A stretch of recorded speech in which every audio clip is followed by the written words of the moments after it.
Hello everyone and welcome back to UGC NET mentor guys. आज के इस video में हम डिस्कस करेंगे यूनिवर्सिटी ऑफ दिल्ली से आ रही असिस्टेंट रजिस्ट्रार, असिस्टेंट और सीनियर असिस्टेंट की पोस्ट के बारे में। काफ़ी अच्छी खासी पोस्ट निकल के आई हैं और एलिजिबिलिटी ऐसी है कि आप लोग डेफिनेटली अप्लाई कर सकते हैं। केवल मास्टर डिग्री मांगी है। अगर आप ओनली पीजी हैं, किसी भी स्ट्रीम से अगर आप पास आउट हैं, मास्टर डिग्री आपने कर रखी है, पोस्ट ग्रेजुएट हैं विद मिनिमम 55% मार्क्स, तो आप एलिजिबल हैं अप्लाई करने के लिए। This is permanent post, this is permanent government post, यानी कि सेंट्रल गवर्नमेंट के अंडर आपकी पोस्ट लगेगी और जो सैलरी होगी वो अप्रोक्स 1 लाख के आसपास आपको देखने को मिलेगी यहाँ पर। सो काफ़ी बड़ी अपॉर्चुनिटी है। मेक श्योर आप इस वीडियो को एंड तक देखें ताकि आपको हर चीज़ अच्छे से समझ में आ जाए। यूनिवर्सिटी ऑफ दिल्ली की ऑफिशियल वेबसाइट पर अगर आप विजिट करेंगे जहाँ पे आपको इस तरीके का नोटिफिकेशन दिख जाएगा और इस नोटिफिकेशन में क्या कुछ मेंशन है मैं आपको बता दूं। कंप्लीट चीज़ें कवर करेंगे, स्टार्टिंग डेट, लास्ट डेट, कैसे अप्लाई करना है, क्या पढ़ना है, कितनी पोस्ट है, सब कुछ कवर करेंगे। गाइस देखो, लास्ट डेट है अप्लाई करने की 27 दिसंबर और ये 18 दिसंबर से फॉर्म फिलिंग स्टार्ट हुई है। तो अभी आपके पास इनफ टाइम है अप्लाई करने का। आज 21 दिसंबर है जब मैं इस वीडियो को क्रिएट कर रहा हूँ, इट मीन्स आपके पास अभी इनफ टाइम है अप्लाई करने का। और यहाँ पर सबसे अच्छी बात यह है कि सभी कैटेगरी में पोस्ट निकली हुई हैं। आप यहाँ पे देखेंगे असिस्टेंट रजिस्ट्रार की पोस्ट निकली है, सीनियर असिस्टेंट है और असिस्टेंट है। 3 पोस्ट हैं अलग अलग। पे लेवल 10 है असिस्टेंट रजिस्ट्रार का, इसमें अप्रोक्स सैलरी बनेगी आपकी 1 लाख रुपीज पर मंथ। पे लेवल 6 होगा सीनियर असिस्टेंट का और पे लेवल 4 होगा असिस्टेंट का। यहाँ पर देखेंगे टोटल वैकेंसीज तो निकल के आ रही हैं। असिस्टेंट रजिस्ट्रार की 11 वैकेंसीज हैं, सीनियर असिस्टेंट की 46 हैं और असिस्टेंट की 80 पोस्ट निकली हुई हैं। अब यहाँ पर कैटेगरी वाइज इन्होंने डिवाइड कर रखा है, तो आप एक बार गो थ्रू कर लेना कि आपकी कौन सी कैटेगरी और आपकी कैटेगरी में कितनी पोस्ट है। जो मेरे अकॉर्डिंग बेस्ट पोस्ट रहेगी अप्लाई करने के लिए वो रहेगी असिस्टेंट रजिस्ट्रार, और वो भी इसलिए कि एक तो इसका पे स्केल बहुत अच्छा है और सेकंड थिंग कि इसमें केवल पीजी मांगी है और बाकी जो 2 पोस्ट हैं इसमें पीजी के अलावा ग्रेजुएशन के अलावा भी 1-2 चीजें मांगी, मैं आपको समझा दूंगा अभी। तो ये एक बेसिक इन्फॉर्मेशन है जो कि मैंने आपको बता दी है। अब मैं समझा देता हूँ आपको कि एलिजिबिलिटी क्या है और एज लिमिट क्या रहने वाली है। तो क्वालिफिकेशन की अगर हम बात करें तो असिस्टेंट रजिस्ट्रार की जो क्वालिफिकेशन है पे लेवल 10 होगा और इसेंशियल जो मांगा है, मतलब जो कंपलसरी आपके पास होना चाहिए, that is master degree with at least 55% marks और ऑन एन इक्विवेलेंट ग्रेड। तो आपने देखा कि मास्टर डिग्री होनी चाहिए किसी भी स्ट्रीम में हो, चाहे आपने एमए किया है, एमएससी किया है, एमकॉम किया है, एमबीए किया है, कोई भी आपने मास्टर डिग्री कर रखी है, आप एलिजिबल हैं यहाँ पर अप्लाई करने के लिए। तो ये काफ़ी अच्छी खासी पोस्ट है और यहाँ पर जो रिक्रूटमेंट होगा वो आपका रिटन टेस्ट और इंटरव्यू के बेसिस पे होगा। तो रिटन टेस्ट में आप जितना अच्छा परफॉर्म करोगे उतने ही हाई चांसेस हो जाएंगे कि आपका एग्जाम क्रैक हो जाएगा। आई मीन आपका सिलेक्शन होने के बहुत हाई चांसेस हो जाएंगे। अगर हम बात करें एज लिमिट की तो 40 ईयर्स है असिस्टेंट रजिस्ट्रार की और इसमें भी एज रिलैक्सेशन दिया जाएगा। ओबीसी को 3 साल का दिया जाता है, एससी एसटी को 5 ईयर्स का दिया जाता है। तो वो रिलैक्सेशन जो है वो चीज़ जो है यहाँ पर मान्य रहेगी। इसके अलावा आप देखेंगे सीनियर असिस्टेंट की जो एलिजिबिलिटी मांगी, इनका पे स्केल 6 रहने वाला है। इसेंशियल मांगा गया कि बैचलर डिग्री हो किसी भी इंस्टीट्यूशन या फिर यूनिवर्सिटी से किसी भी सब्जेक्ट में, प्लस आपको मिनिमम 3 ईयर्स का एक्सपीरियंस मांगा है यहाँ पर। ये कंपलसरी है, 3 साल का आपको एक्सपीरियंस होना चाहिए असिस्टेंट का और इसके इक्विवेलेंट ग्रेड में काम करने का। कहाँ पे किसका एक्सपीरियंस चलेगा?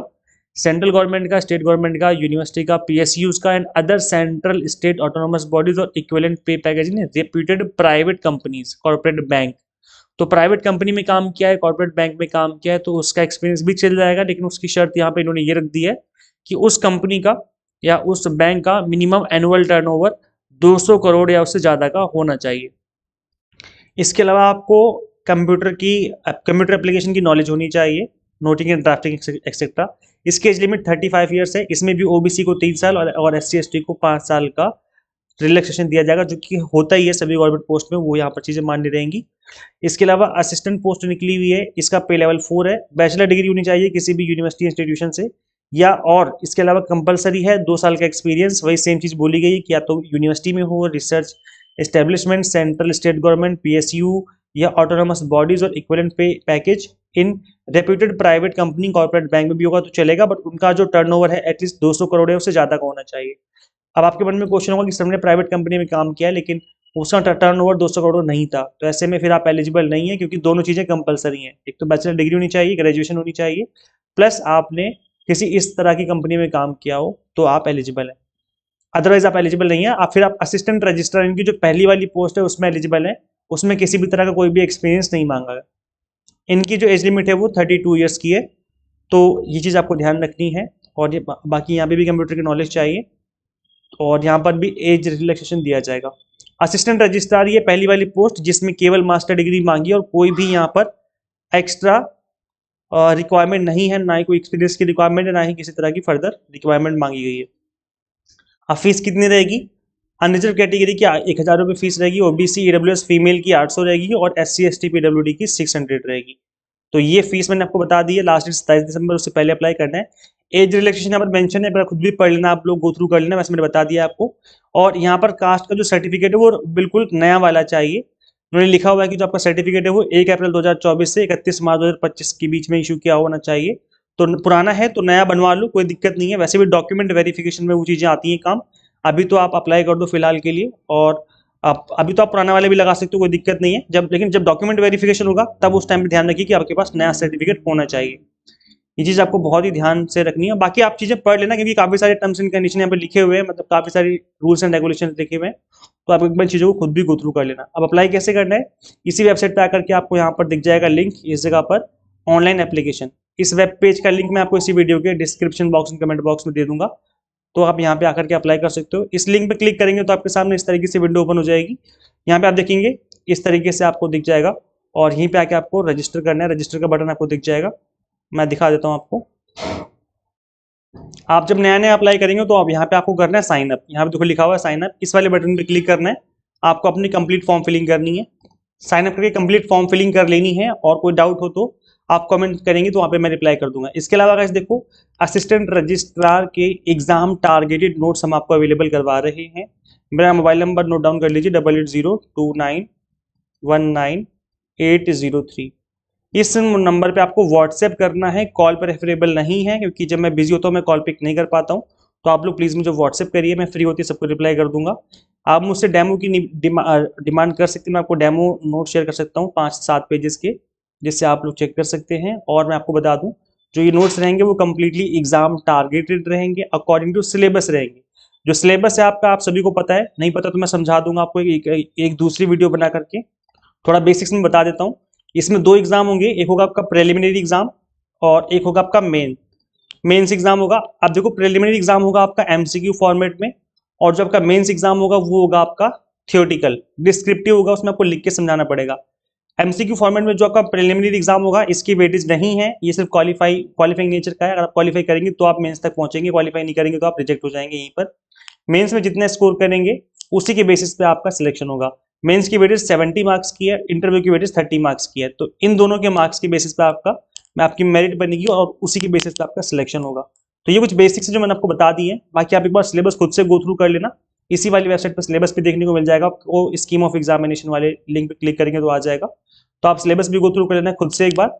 और मैं सिलेबस को लेकर के एक अलग से वीडियो बना दूंगा, जिसमें मैं कंप्लीट चीजें समझा दूंगा डिटेल में कि कैसे पढ़ना है, कहाँ से पढ़ना है, कितना पढ़ना है। बाकी इस सभी सिलेबस को कवर करते हुए मैं आपको, जैसे कि मैंने आपको बताया, कि आप मुझे दिए हुए नंबर पे व्हाट्सएप कर सकते हैं। इस दिए हुए नंबर पे आप मुझे व्हाट्सएप करेंगे तो मैं आपको इस चीज़ से रिलेटेड बाकी इन्फॉर्मेशन दे पाऊंगा। सो ये कंप्लीट इन्फॉर्मेशन आई होप आपको सबको समझ में आ गया होगा। असिस्टेंट रजिस्ट्रार की एक ऐसी पोस्ट होती है जो कि असिस्टेंट प्रोफेसर के इक्विवेलेंट मानी जाती है, क्योंकि काफ़ी अच्छी खासी पावर होती है इस पोस्ट की भी। और सेकेंड थिंग की जो सैलरी, जो पे स्केल होता है वो आपके असिस्टेंट प्रोफेसर के इक्विवेलेंट होता है, तो काफ़ी अच्छा खासा अमाउंट मिलता है। और प्लस ये परमानेंट गवर्नमेंट पोस्ट है, तो इससे अच्छा मौका नहीं मिलेगा आपको अप्लाई करने का, जहाँ पर केवल पोस्ट ग्रेजुएशन मांगी किसी भी सब्जेक्ट में, मतलब कोई भी एलिजिबल है। आपने चाहे हिंदी में पीजी किया है, उर्दू में पीजी किया है, फिजिक्स में किया है, केमिस्ट्री में, मैथ में, इंग्लिश में, कॉमर्स में, मैनेजमेंट में, किसी भी सब्जेक्ट में पीजी किया है, आप एलिजिबल है अप्लाई करने के लिए। तो आप ट्राई करिए, एटलीस्ट आपको ट्राई करना चाहिए, क्योंकि काफ़ी अच्छी खासी पोस्ट है, पे स्केल काफ़ी अच्छा खासा रहने वाला है। सो ट्राई करिए, और I hope for the best, हो सकता है कि आपका हो जाए। सो इस वीडियो में इतना ही। कोई डाउट है, कुछ पूछना तो कमेंट कर देना। इस वीडियो को ज़्यादा से ज़्यादा शेयर जरूर कर दें अपने सभी फ्रेंड्स के साथ, ताकि उनको भी पता चले कि इस तरीके की पोस्ट आई हुई है और वो लोग भी अप्लाई कर सकें। मिलते हैं गाइस फिर हम लोग नेक्स्ट वीडियो में। Till then keep watching UGC NET mentor. Thank you so much.